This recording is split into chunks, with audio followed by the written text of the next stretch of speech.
the study that you did not know earlier as a psychiatrist and primarily as a Christian psychiatrist? I mean, what did it tell you? Or did the possibility of you being a Christian psychiatrist add any additional information to that to you?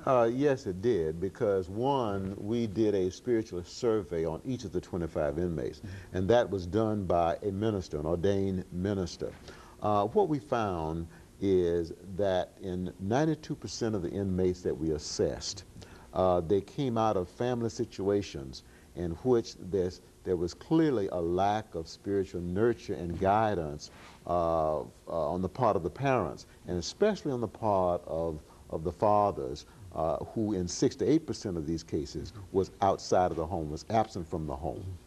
And so there's a very, very close relationship. What you're saying is that young people who become eventually involved in violence, that there are more of those who never had that Christian, well, the spiritual experience that you're talking about. Is that what we're saying? Yes, I'm saying that if you look at the spiritual background or the religious background of persons who have a history of repetitive, antisocial, or criminal behavior, what you'll often find is that they've grown up in a family situation in which one or both parents were very self-centered.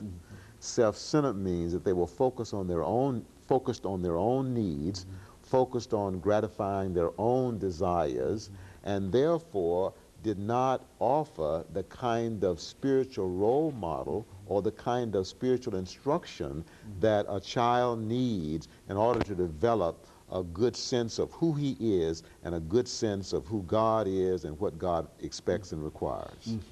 And those young people who were not exposed to that kind of influence came out on the short end of things. Would that be an assessment? Yes, as a matter of fact, the men that we evaluated, all of them tested as having low or very low self-esteem.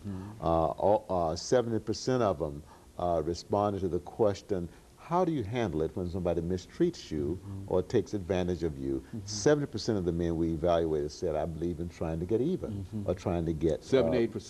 78%, yes. Also, we found in our study that almost all of these men, about 92%, suffered from a significant degree of self-hate. And so these phenomena are normally viewed as psychological, but I'm convinced that low self-esteem or very low self-esteem and self-hate are spiritual phenomena, okay, that we see very often in situations, family situations of spiritual neglect, and where a person neglects utilizing or drawing upon their spiritual resources, one of which is faith in God and regular prayer. And if more people understood this, is that what we're saying, that perhaps we would be able to deal with some of the real crucial problems that we have dealing with violence in our society? Is that what we're saying? Yes, I'm saying that self-esteem is a spiritual phenomenon. Low or very low self-esteem are also spiritual phenomena. Our study of these 25 inmates revealed, based on the Tennessee Self-Concept Profile, that 92% of these men had either low or very low self-esteem.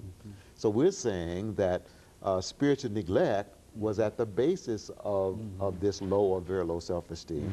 And we're saying that if we are to correct that kind of a problem, then we need to recognize the true nature of self-esteem, and we need to develop the kind of therapeutic interventions, okay, or the kind of spirituality-based prevention that will help people develop positive self-esteem, or if they develop low self-esteem, then to help them to overcome it. And of course, recognizing immediately that these individuals probably grew up in what you call a self-centered environment around themselves.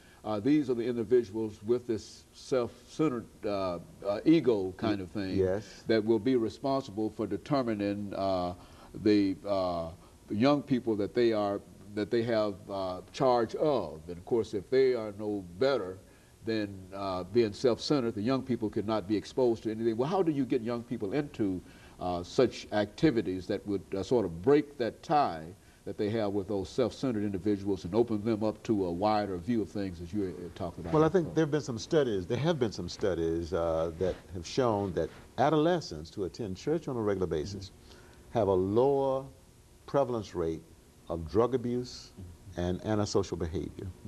Very good. Okay? So we know for a fact that... Let me interrupt here, Dr. Poe, for this first commercial break, and we'll be back with you following this short commercial break.